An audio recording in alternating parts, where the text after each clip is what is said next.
Hello, Link family. It's so exciting to be with you again for our Gather and Grow. We're coming to you today live from Battle Creek, Michigan. Victory Life Church is in the house, and they're hosting us today. We also have special guests that we're going to introduce here in just a minute. But I want to shout out we've got about 30 churches online right now watching together, and we've got our Kansas Connection, Life Mission Church, Journey Church, Open Table Church out there. We've got our Relevant Church, Niles, Michigan, and also in Grand Rapids, Michigan. So we shout out to Relevant Church. Today we have Revival Church. You are to give it up in every house. We have Revival Church in San Diego, California, that we just launched this past March. And let me give you a testimony. They had over 300 and something people on Easter Sunday. They had over 100 and something salvations. And so, Revival Church, we're proud of you. Good start out there. We've got Northway Christian Family up there in New York. And we got so many here to mention. I mentioned my Grand Rapids Connection, City Church, Res Life, Granville. And we've got in the house today Life West from Allendale, Michigan. So, hey, family, it's good to be together again today. And we're going to start our conversation. We have in the house special guests from Resurrection Life Church in Big Rapids, Michigan, Pastor Ross Shear and his team. Ross, why don't you take just a minute and introduce your team that we have in the house today, kind of what they do, and we'll get started. Yeah, sure. Here to my left, going down the couch, the first one is Pastor Keith Richards. He's our next-gen pastor. I like to say that he pastors people from fetus to freedom. And so he oversees all of our children's and our youth and young adults. And so then right next to him is Carrie Stanley. She is our creative arts and worship pastor. And so she oversees all of that stuff. And on the end is Dominic Pace. He's our tech director and our pastor over our community outreach. Amen. It's good to have each and every one of you today. You know, we're going to be talking today about building culture from the top down. And I know that we're good hands today because if you look at our guests, all of them have their local church merch on. So the culture's already speaking to us right here, all right? So everybody look at the merch that you want to purchase and contact Res Life, Big Rapids, and they'll ship you a hoodie or whatever you want, right? Hey, Ross, it's good to have you today, man. I love you, guy. So many good things that you guys have done over the years, but I want you to take just a minute. Some people may not realize how you got started as a senior pastor. You want to know my story? Just a short version. The shortest version is my whole life I was told that I was called to be a pastor by feelings inside of me, but by every person that came to my dad's church, and I just said, no, I'm not. And I've learned that anything you tell the Lord you're not going to do, He's going to make you do it. And anyway, so the long story short of it is I wanted to be a worship leader forever. I wanted to know how old I could get and still be relevant as a worship leader. And instead, God had different plans and really put it on my heart when the time came to step into leading the church. And it's been an amazing journey over the last 10 years. This year, we've completed 10 years as lead pastor at the church there. Yeah. You have a great heritage. You know, your dad and mom pastored one of our churches for many, many years. Now they're working on staff with you. That's got to be exciting. It is exciting. Okay. All right. I want to make sure. Sometimes more than others, right? Yeah, no, it actually has been incredible. Yeah, having him on staff has been a really awesome thing for our whole church and our staff as a team. So, you know, coming up in church and being a pastor's kid, you've seen a lot. And so as you stepped into this role, I know that one of the things that you stepped in was a cultural crisis that was happening at Big Rapids at the time. We don't necessarily want to go into that. But it put on you really more pressure than someone that's just planting a church, because they get to come in and just establish the culture that they want right off the bat. But you had to come in and overcome a toxic culture and build a new culture. Talk to us maybe one key thing that you felt like helped you accomplish that.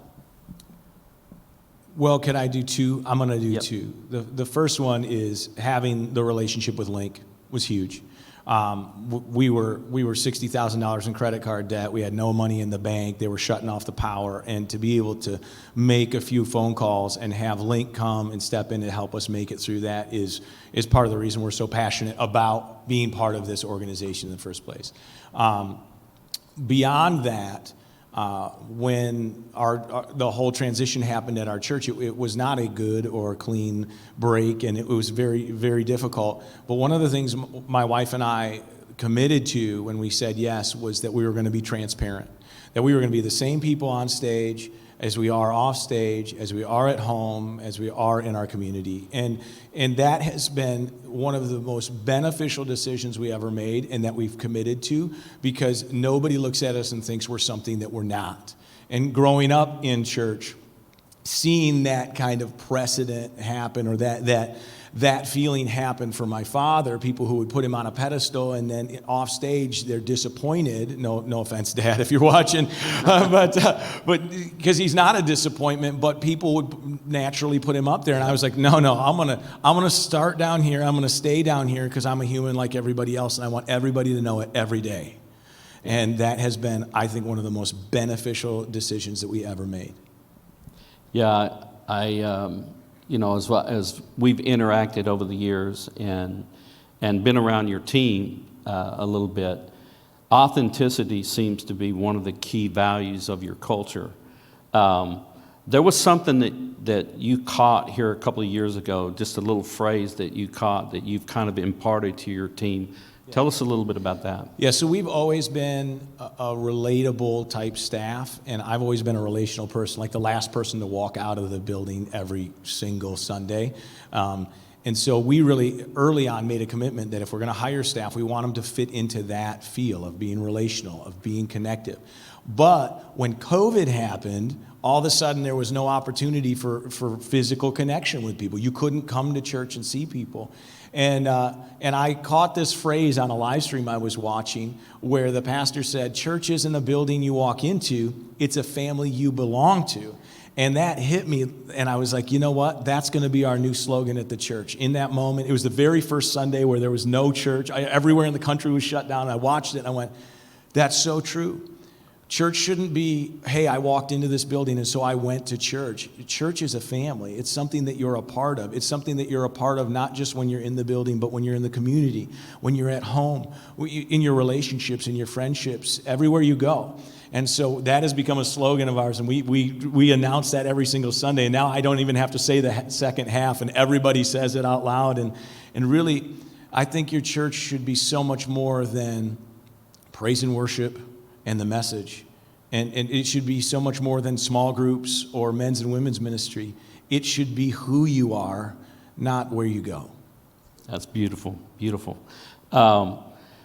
Tell us just for a minute before we start jumping into your team here, why do you think it's so important that you have a solid, healthy culture in order to do church and to do the things that we do in the kingdom? Whether it's, whether I'm just a Christian or whether I'm leading a team or whether I'm, a key volunteer, why is culture so important in being able to advance the kingdom? Well, I think in any church, a culture can be different. But from our perspective, our culture is family, a family you belong to. And so what we can do through that established culture is we can navigate every situation based on how would a healthy family navigate that situation. How would a parent talk to their child about discipline or about leading them or about helping them to grow? How would we hold each other accountable? What's an expectation? And so we can look at the way that we relate to each other based on that culture in every situation. There's not one where it doesn't work. And so in establishing that with people, it opens up for transparency, for being real. It opens up for discipline if there has to be discipline, but also leadership and growth. It sets up a structure for how we look at each other and relate to each other. So it's funny we're talking about culture at Victory Life, because when I first started, I didn't know what I was doing. And so I looked to the pastors that I saw as mentors, and Pastor James and I met at a coffee shop in Grand Rapids, and I said, man, what's this culture thing all about? And he started teaching me about what the importance of culture was and having core beliefs that you live by at the church. And ours have become family and transparency and authenticity. And so like he was in the groundwork of who Res Life Big Rapids is now. Yeah. I want to just say this to those of you that are listening. You know, culture really is only as relevant as it is deep in the organization. In other words, to whatever level culture goes down into the organization, which for us in the kingdom, really the culture of our church should go all the way to, you know, even the visitor that walks into our church, they should touch and feel and understand something about our culture and our values. So, you know, our challenge to you today as you listen to this is in whatever level that you serve in the church, you are a culture carrier. And so if you're carrying the culture of the house, then that's one thing. But if you're carrying a counterculture to the house, then that brings difficulty and disunity. And of course, God only commands his blessing where there's unity. Now, speaking of a culture, Carrie, you made a statement the other day as we were kind of talking about maybe how we would go about this conversation. And it really struck a chord in me. And you said that really, in your role, that you have to be deliberate. You have to be deliberate about imparting culture in your area. You, first of all, tell them what you do, what you lead, and then tell us a little bit about how you have deliberately in your area taken the culture of your pastor and imparted it to your team. Sure. Well, I'm Carrie, and I'm the worship and creative pastor at Res Life. I'm one of the newer staff members, and I'm also the first person to be hired outside of the church. And so I'm a transplant also. So when I came to Res Life, I was new to Northern Michigan. I'm a Metro Detroit girl, so that the culture was very different, a lot different. And I was brand new to the church. I came weeks before it shut down, and then I was hired during COVID. And so I think it speaks to what Ross said, is that they're careful to hire relational people. I am a relational person. And so the deliberate part of establishing a culture when we're not meeting in person with a brand new team became a big part of my job. And that meant meeting people in their home, inviting people into my home. Because if relationship and family is a part of that culture, then I think that needs to start outside of the church building. And that's just something that I've always thought was important and really valued. Is if you're going to get to know me, you're going to get to know me as a wife, you're going to get to know me as a mom, and that means you need to do that in my home with my husband and my kids. And that has really kind of transformed the culture of the worship team, because we see each other in our homes. We see each other with our families. We see each other as people and not just members of a church or putting on our Sunday best or how well we sing or how well we play an instrument. And that has established a relational culture in the team, which then overflows into the worship experience for the congregation on Sundays. But it takes more time. Yeah, time and commitment. But if you catch this, during that transition of coming into the culture of West Michigan and especially Res Life, Carrie picked up the heart of her pastor. And so she began to live out the values that she watched her pastor emulate. You know, you do something every Sunday that is deliberate. And there's a little stand in your foyer. Tell us about that. Yeah, so we're really committed to being with the people. So we actually designed a desk or a stand.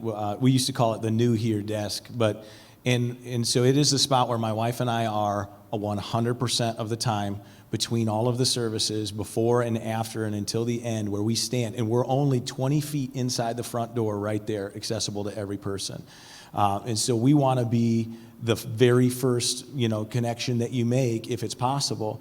And all of our team members know if there's somebody new, they're going to bring them right to us. And you'd be amazed how many people are just shocked when they say, "Hi, I'm here for the first time." I go, "Hi, I'm the pastor." And they're like, "Whoa." They're like, the pastor is standing right out front. And so something we ask is, well, we're committed to this. If you come as a guest speaker at our church, we don't hide in the green room. We don't hide in the office. You come and you stand with me at the desk, and you get to meet everybody that's coming into the church too. And so, yeah, it's just been a great way for us to connect. And so if there's weeks when I'm not teaching, so like if Keith is teaching, he and his wife stand at that desk together. If there's a week where my dad is teaching, my dad and my mom stand at that desk together, so that the person that they're seeing on stage as the main communicator is right there all the time. Yeah, that's great. Keith, you've been a part of Res Life for about 17 years now, and you oversee like the youth ministry, young adults. Ross mentioned how culture helps us in times when there's difficult things that happen, because the culture is the standard by which we can have the conversation. Mm-hmm. You work with parents of teens and you work with young adults. Tell us a little bit about how you've taken that cultural trait into your world and kind of building authenticity and strong relationships. Sure. Probably one of my favorite things, and I tell people this, is starts from Pastor Ross and Pastor Paul, our executive pastor, on down, is we're big about having conversations with people. I think it's just easy to fall into just throwing policies, procedures, rules, be very legalistic about things. But we from the top down have conversations with people, because everybody's story is different. So we just, as in youth ministry, things come up, and me personally, I love face-to-face conversations. Don't text me, not even over the phone. Communicating face-to-face and having open, honest conversations has been huge, and that's something with my youth leaders. When they come on, we ask them to be willing to be open, honest, and we carry that right through on Wednesday nights when we're talking about things. One of my goals is that the youth can learn from some of my mistakes and my leaders' mistakes, so hopefully they don't have to make them themselves, or maybe they just want to make their own mistakes. Talk to us about a staff meeting. Take us into one of your staff meetings and talk to us about how you impart culture in that staff meeting. Oh man, so we could start with some hunting talk. We're talking about our staff meetings now.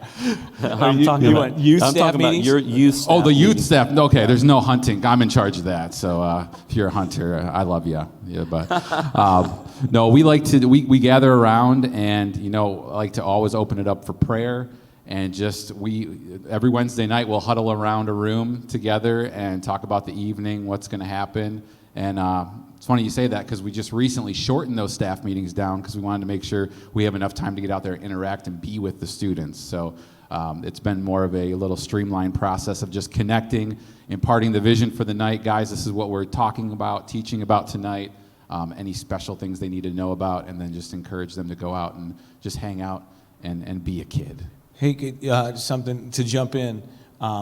We've talked a little bit about this, but at youth group, or at 412 youth group, you guys break into groups, and you have leaders with those groups, and talk about those leaders and how they move with the students. Yeah, that's something that we really felt was important. Is we have 6th to 12th grade all together on Wednesday nights when we do youth group, and a few years back we said, instead of having middle school leaders, high school leaders, the leaders are with the students from 6th grade through graduation.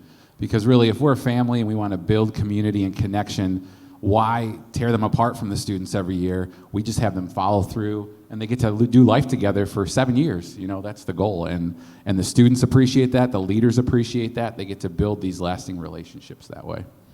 Okay, let's jump back to you, Ross.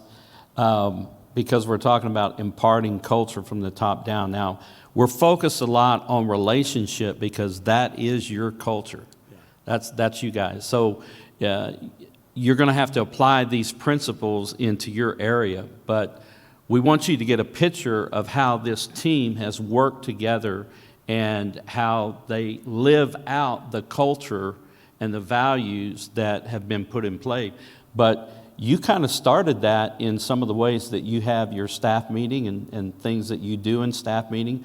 Talk to us about a staff meeting and kind of how you've imparted some of those principles. Well, like Keith started out, we usually talk about hunting or something at the beginning. No, our staff meeting, we try to block off about 2 hours every Monday, where we get together from 10 to noon, and we typically start off with conversation and all of that. But what we have put together is a scorecard that in our staff meeting, because we're so talkative, we used to have staff meetings that would go on forever and we would never get anything done. And so we put together a scorecard where we go through each different thing that we feel is important to cover during that day. So there is some structure there, but in that is the opportunity for us to go deep and to talk about all the different things that are going on. And honestly, in that scorecard, there's parts that's like fellowship and relational time. You know, that is an important piece of our scorecard, is what relationship things did you do on Sunday with people that we need to note here today that would be good for all of us to know about these people. What's amazing is we have, you know, a lot of people that come to church on Sunday. It's a large congregation, and in that we all, because we have, you know, all these conversations and we come together as a staff every single Monday, I feel like I know so much about so many people at church that I haven't had actually that much conversation with, because each one of my relatable, you know, connecting type pastors then is reporting back together, and we're all getting a good picture of who people are, so we can come alongside people. That's amazing. You know, our culture, though, is not to be us four and no more. Right. It's not about building something that we feel comfortable with. It's about building something that God's imparted to our community for our story to be told to our community. And one of the ways that they do that is they have some great outreaches. But before we dive into that, Dominic, one of the things about your culture in building relationship is that you guys have a lot of fun together. So I want you to take 1 second and talk about one fun moment that you guys have had together. Just one? Yeah, just one. I know you have a lot, but just one. We do kid back and forth, and one of the things that I do like to share with people is about how transparent Ross is with people. And I say this, and I always say it with love and respect, and I don't say it to everyone, but just to the people who need to know it. Your pastor's a dork, and we love him. But just to say that we're the same people that we are on Sunday as we are on Tuesday, Wednesday, Thursday. If you see Ross at the gym, he's talking to people, he's having fun, he doesn't lift a lot of weights, but sorry, man. But he's the same guy that he is on Sunday morning. Yeah. Can I speak to that? Do you want to speak to being a dork? Yeah, I mean, my gosh. Oh, I own it. We like to laugh. I like to laugh at myself. I like to laugh at Dom in front of everybody every Sunday at least once. But we do have fun, and we've wrapped it into the church. Like, they know that we like to joke around and have fun together. I will walk on stage right after the video, our announcement video, and in the video, Dom will have told everybody that I wrote a new book on how my wife is always right. And he'll have like a copy of the book and all of this stuff. And we will have people ask for that book, like they want to buy the book. And we can like, make bank on that. It's like, well, what it actually is a book on the Daniel fast that's wrapped in a cover that says that. But we do that stuff all the time, but it's become something that I think we all look forward to. Like, if I go on a vacation, I come home and I get up on the stage and the announcement video comes on, I'm just waiting to see what they've put into it that we're going to all laugh about. Yeah. You recently received a phone call. On stage. Yeah. Tell us about that. Yeah, I mean, 2 weeks ago during third service, my phone rang, and so I decided I was going to answer it in front of the whole church and put the person on the spot and make a big deal about it. I've never had the opportunity to do that. And people go, I can't believe you would do that. And so we just have this relaxed, fun culture of we're just all having a great time. It's not about this. I mean, we do a great production on Sunday morning. It's important that you have excellence. It's important that people come out of there and go, wow, they put a lot of effort into it, and that was really awesome. But I think even more important is they went, wow, that was just so fun and relaxed, and I want to come back and be part of this on a regular basis. Again, authenticity. Yeah. So Dominic, one of the things that you are responsible for is taking the culture of the house into the community.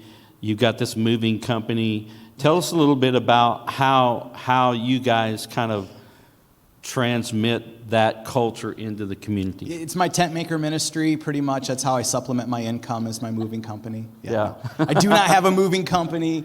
We make a lot of jokes. But one of the things when I first came on staff was a question that Ross had at a staff meeting, and that was to all of us. It was, if we closed our doors tomorrow, who in our community would care and why? And for whatever reason, that just really resonated and hit home with me. And I've spent the last 5-6 years trying to answer that question. Why people in our community would care about Res Life Church if they don't go to our church. Because I feel that we're supposed to share Christ with everyone, regardless if they come inside of our four walls on a Sunday. And we've gotten a great reputation now in our community for, if you need something, whether you go there or not, call Res Life Church. And we partner with a lot of different community agencies because we are not in the business of reinventing the wheel. So we don't have a food pantry, but man, we will raise canned goods and peanut butter and jelly and different things for local organizations. And we do have the reputation that if there's a person in our community that needs help moving, I have a van and a trailer and a group of guys that will go to their house and pack up their boxes and help them move it wherever they're going. Yeah, it's amazing. It's amazing. Hey, we're going to continue the conversation here in just a minute, but one of the things that we're endeavoring to do this year with Link is part of this is having community among ourselves and meeting our family because we're all a part of Link. And so this week we have Res Life from Big Rapids. Our next Gather and Grow is going to be at Brand New Church in Fayetteville, Arkansas. They have a team that puts on the best events I've ever been around, but not only put on the event, they put their events on with purpose. There's a before thought, there's the event, and then there's the afterthought and how to follow up on that event. It's going to be great. But listen to me, I want to take just a minute and I want to go to a video that'll help you understand a little bit about what we're trying to accomplish with Link this year.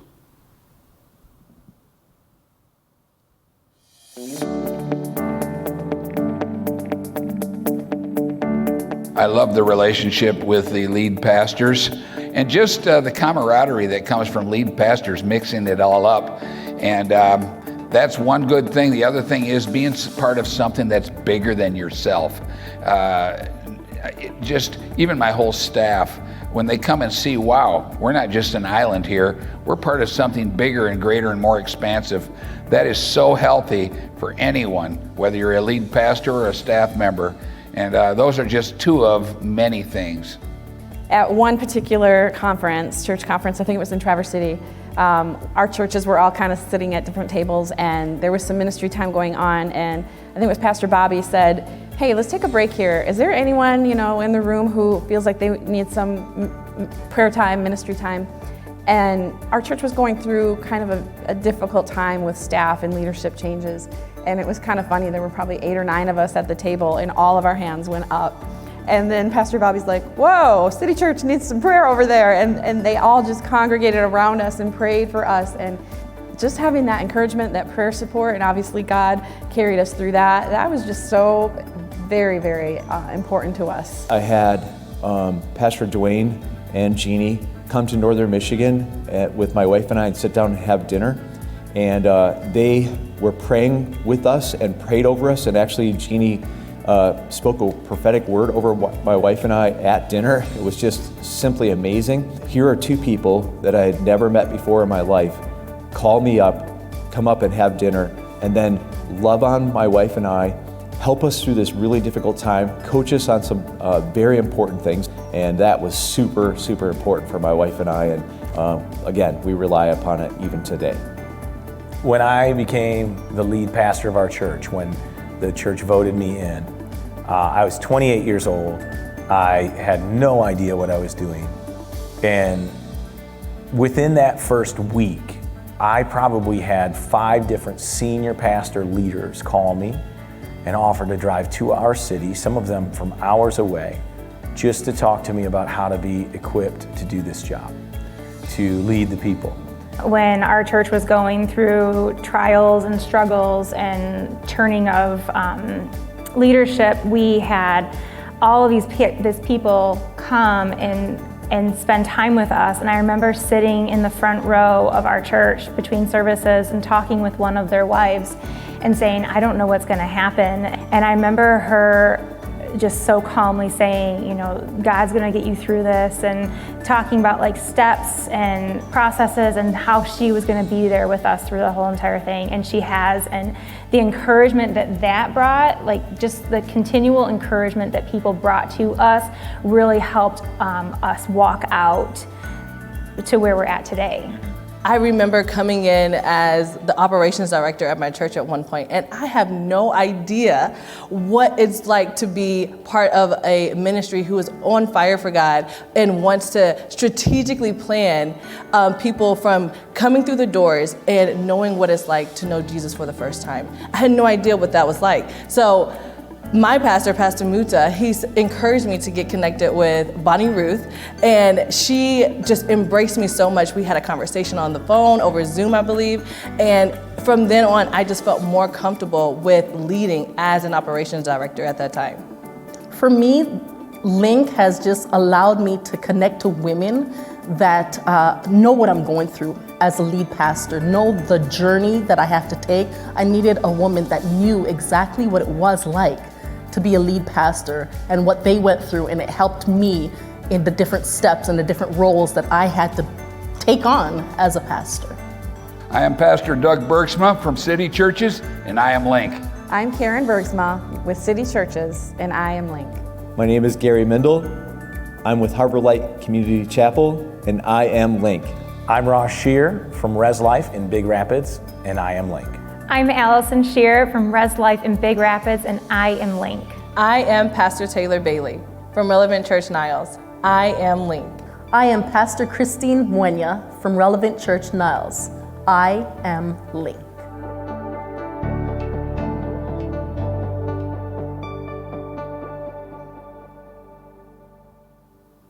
I just love the way that Pastor Christine says, I am Link. She gets that little flair to it, right? Hey, we're talking about building culture from the top down.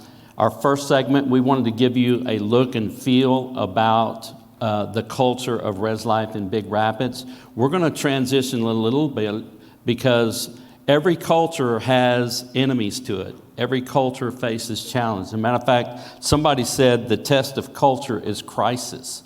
And when you think about culture, culture is the culmination of our core values, the non-negotiables of our life. They're the communication elements, how we build relational equity within our teams, within our community. It's the character, it's the modeled behavior that we walk with. So we emulate what we believe to be true in our lives. And so character is really a barometer of what the character of the culture is in your community. And then lastly, of course, our conduct, the way that we have our daily routines, the way that we have our activities and things of that nature. But you know, you guys have a very strong relational community, a really strong relational culture. And if I'm looking from the outside in and looking at one of the challenges that you guys may face, it would be the challenge of familiarity. So can you talk to us a little bit about how you have helped your team overcome that, hey, we can be familiar with one another, but there's still that place that there has to be honor, there has to be respect, there has to be a chain of authority. And familiarity can really be a challenge to that if we're not careful. Yeah, I think that as much fun as we have with each other and as much, joking around that we do, there is a lot of familiarity. Like Dom was told not to call me a dork up here on stage, but he did it anyway because I said he could. No, but is that is beyond just our relationship. I think there's a lot of respect towards each other in our calling and abilities and our fortes in ministry. And really, there's that saying that if somebody can do something 80% as well as you could do it, that it's something you should delegate. Mm-hmm. And these guys do things way beyond 100% of the way that I could do things. And so for me, as much as we joke around, I do totally and fully respect the fact that they are gifted by the Lord to do things in a way beyond what I could do on my own.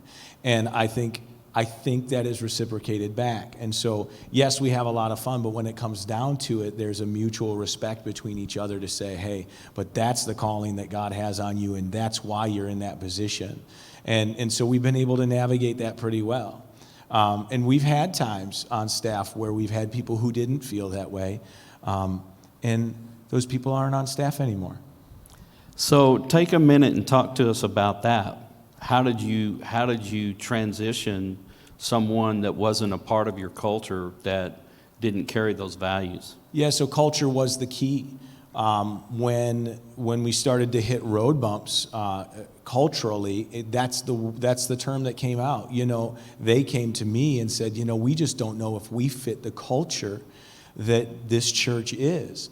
And so instead of getting upset and trying to force them to become it and trying to say, well, you're wrong, you need to change, instead what my heart was and what my words were, well, let me help you, let us help you find a church where you can go, and that is the culture that you want to be, is the culture that they have.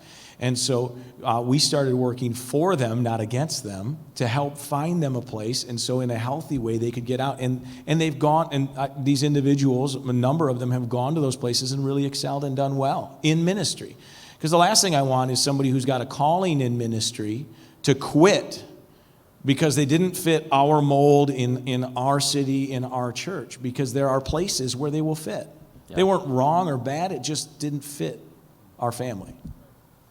Well, if I can add something real quick, I think another part of familiarity and something that we do well, you had mentioned earlier, a healthy family. A healthy family has familiarity, but it also has accountability. And so if you have a healthy family culture, you do hold one another accountable to the standard of the culture, the standard of what Scripture calls us to. And I think that accountability is easier when there is familiarity. And I think that that's something that we do well. I think we all feel positioned, and I think we all feel empowered to hold one another accountable. When I started out, one of the pieces of advice I was given when dealing with discipline with somebody or with critique was the love sandwich, right? Tell them how, do something to show them how much you love them, correct them, and then tell them how much you love them again. And that is that's a good piece of advice for somebody who hasn't built a deep, loving relationship with their staff, because you're not sure how they're going to react. But really trying to spend enough time and cultivate relationship to where you can go into that conversation and they already, the love on one side, love on the other side is already there. And you still do some of those things, but you can go right to it and say, they already know how much you love them and that you want the best for them. And this is how I see you could make an adjustment to go there. Yeah, one of the key foundations of culture is a culture of honor, a good, healthy culture of honor. And what I hear you saying is that honor goes both ways. Honor just doesn't always go up to the lead person, but I heard you talking about how you honor the gifts and talents that God's put around you, and you value those so that way you can empower those with the gifts and callings that they carry. And there's honor and respect if someone doesn't walk with us. How can two walk together except they be agreed? So if there's not agreement, let's have a healthy transition by honoring that, hey, there's a future and a hope that person carries, It's just not going to be in our community for this particular season. One of the things that also challenges culture, and I want to go to one of the staff here, is busyness. We can get so busy if we're not careful. I'm thinking about, we just came out of Easter season, and I know a lot of people are breathing, thank God we're out of Easter season. But if we're in the midst of Easter season and we're going about things, then especially in a relational culture, you may brush somebody aside and people can get offended because you didn't take time to say hi and look them in the eye, but you're so busy. So how do you manage your busyness? So one of the things that we were encouraged as a staff to do is to spend time with people outside of church during the week. And in fact, our executive pastor said, hey, I'm going to give you a budget each week. Take somebody out to lunch. Make that time in your week to do that. And he looks at our receipts after the end of the month. And I think if that's not happening, then we get a gentle call into his office to remind us that we're supposed to be spending time with people. Because the busyness of what we do isn't always the most effective ministry that we do. That effective ministry is eating a sandwich with someone and hearing about their story and being able to pray with them and being able to know them enough that when there is a situation, there's that, you have that ability to be compassionate and empathetic and to really to minister to that person. But it's very easy, at least I know for my job, I could sit in my office 5 days a week and never talk to another person and still be really busy and still be doing everything that I should be doing for the church. But the main thing is people and keeping that the focus. Yeah, talk about your area, Keith. I mean, because you're working with youth, you've got to be busy. I mean, there's always something to do. There's a game or whatever, something going on in youth ministry. Talk about how you manage your pace and your busyness. Yeah, I think one of the things, I can be hard-headed, and I think it took a long time for me to listen to the Lord about delegating things. I'm one of those types, which maybe some of you guys are, where you're like, oh man, I'm just going to do it myself so I can do it right. So as our youth ministry has grown over the years, just the importance of building up a team of leaders who you're replicating yourself, sharing that vision, that culture from the top down, and allowing them to go be additional hands and feet to connect with the youth. Because, when we first started, there's like 30 of us. I knew everybody's name. I could talk to everybody every Wednesday night. And now where we're at, man, I can't do it on my own. So I need them. And I try to really make it a point to just thank them as often as I can for the difference they are making. And I tell them, you guys are ministers. You guys are, we're all doing this together. And it comes back to like what you say, bringing ourselves down to, this isn't all about one person. We are all youth pastors, really. When you're a youth leader, you're a youth pastor. I don't care if you want to admit it or not. You are, because you're investing in these students and doing life with them. Yeah. Okay. Any other thoughts along those lines? How do you help your team manage busyness?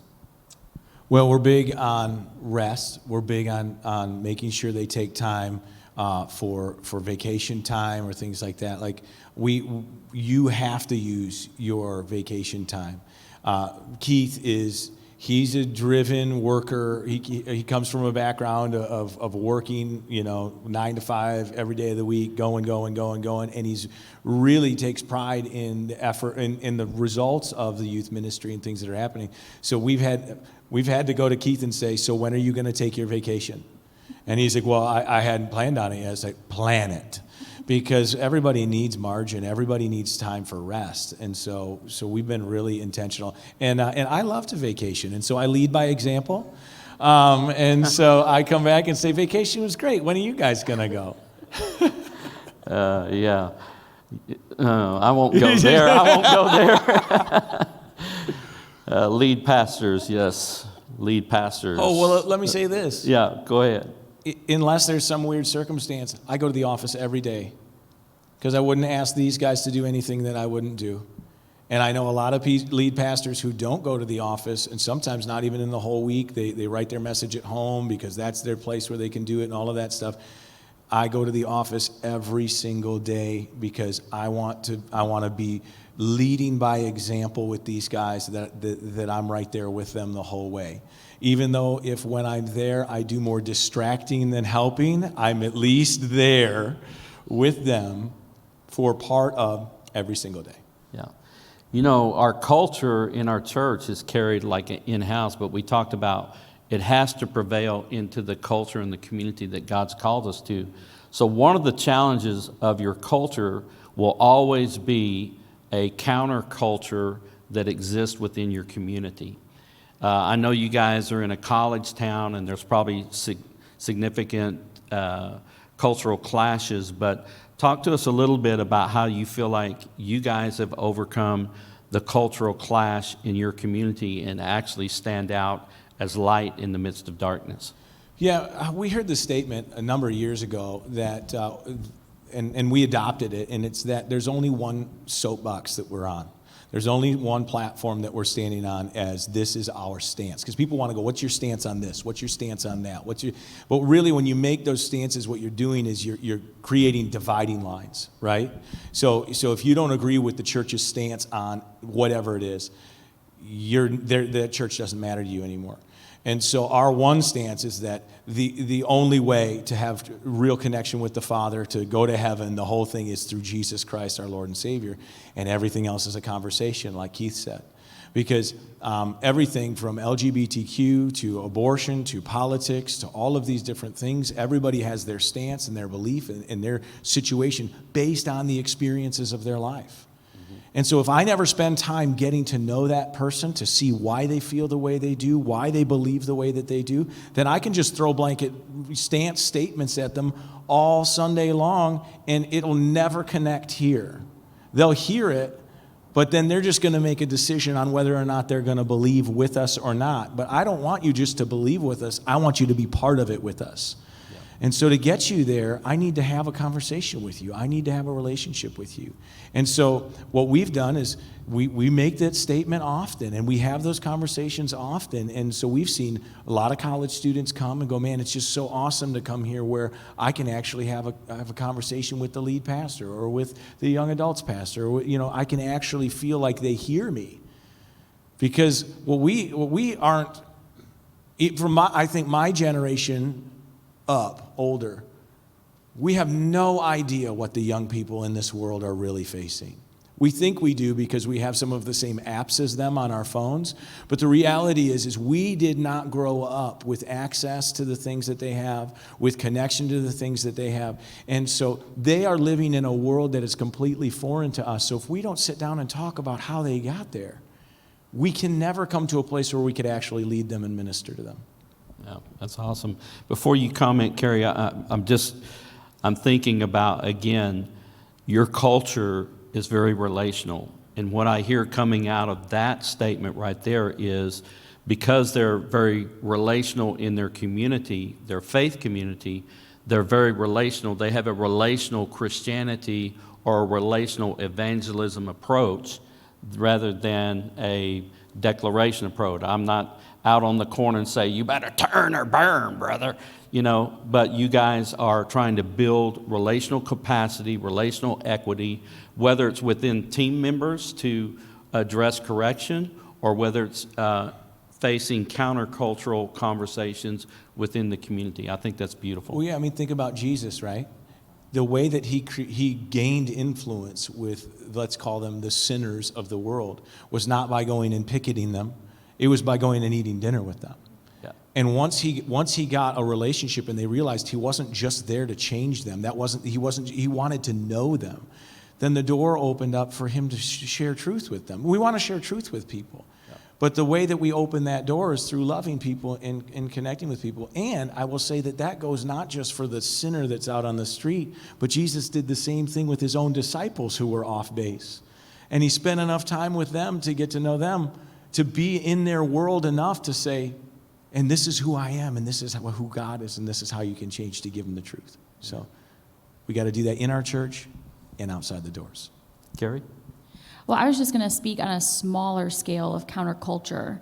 I think in my area of ministry, in the worship, one of the things that I feel like I'm constantly up against, and that is counter to the culture that not only we've established in our church, but that I have established within our team, is perfectionism.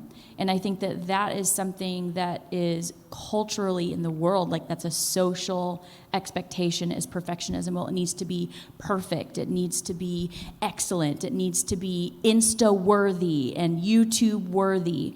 And as a worshiper, that's not what we're called to bring to the table. We're called to bring ourselves to the table, and Jesus is the only one that brings perfection to it. And so one of our core values is posture over product for our mission statement for the worship team. I want you to bring a posture of learning. I want you to bring a posture of humility. I want you to bring authenticity. I want you to bring mistakes. I don't ever want to have a perfect Sunday. I tell my team that all the time. Almost weekly, we meet in the green room after first or second or third service, and they're like, oh, I messed up on this and I messed up on this. And I'm like, the one Sunday that everything is perfect, you best look to the sky because Jesus is coming. I don't ever want it to be perfect. Yeah. It shouldn't be perfect. That doesn't leave enough room for Jesus to do his thing. And so that within our culture as worship is the expectation I feel like I'm constantly fighting. Yeah, I love that, because if part of your culture is, one of your cultural values is excellence, which I think is part of the cultural values of every one of our churches, is that we value excellence, but we don't value perfectionism. We don't value perfectionism because, hey, we're all growing, developing. We all need to be learners. That needs to be a part of our culture too, is that we're a learner. We're not always the teacher, but we're posturing ourselves in a position that, hey, we can grow and we can develop and we can become better. So also, I just want to shout out to Resonate Church. They texted me and let me know that they're online watching. We've also got Cornerstone out there watching, and a number of other churches. So if you want to text me, I'll try to mention your name before we get off. Paul Rosinski, love you, brother. Yes, sir. So what is another maybe major challenge that you feel like your team has overcome and addressed it from a cultural value standpoint? That's when I pulled that one out of the hat. Yeah, that came out of nowhere. Yeah. A major challenge. I'd say one of the, I don't know if I'd call it a major challenge. Some people would. We have adopted in a large number of hurt church people. People who have come from churches that have either closed their doors or had major staff changes or things that happened within those churches, where people came to our church very hurt and with lots of questions. And I was getting lots of questions about, how does your church run? All these different things, because they had been in churches where they had been hurt. And so we really have just encouraged people to come and heal. I feel like we have really become a place of healing for a lot of people who've been hurt in church, and we don't push them to get into ministry right away and do all that stuff. We're like, just come and be.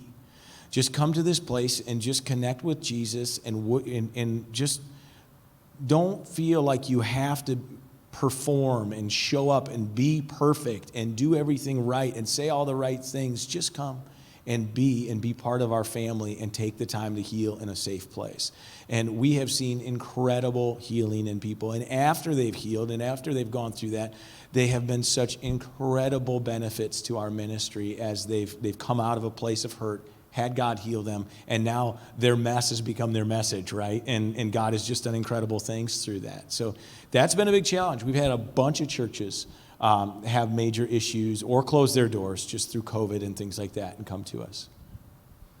I think one of the things too in church cultures, once people come in, they're ours, and you want to keep them as your, like, we have a little joke about membership, that we don't have members at our church, but one of the things is that whenever anyone comes from stage, Ross will repeatedly say, if this isn't the church that's for you, come let us know, because we're more concerned with you having a relationship with Jesus than it is you just coming here on a Sunday. And so many people, I think that's counterculture to the way churches have historically operated.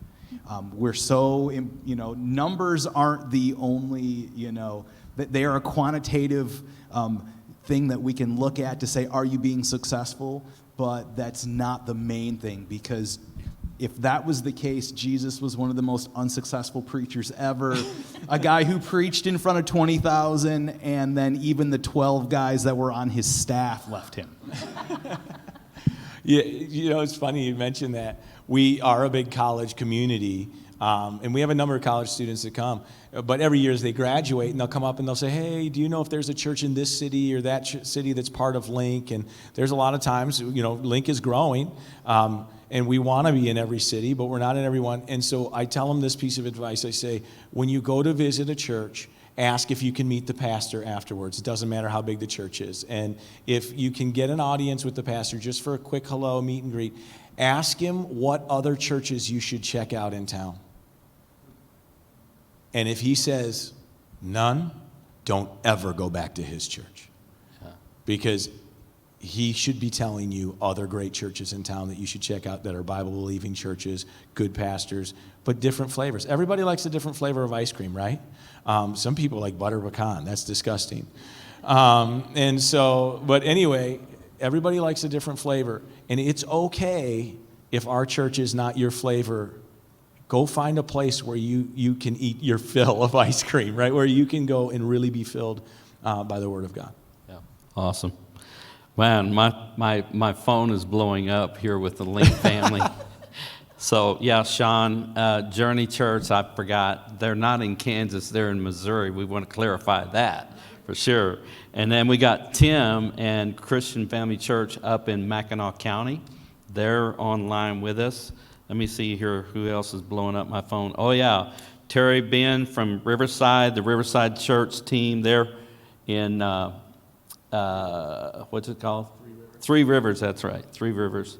And then, of course, one of my best friends is on staff at Res Life in Granville, Bobby Austin. Yes, you do have a great name as well.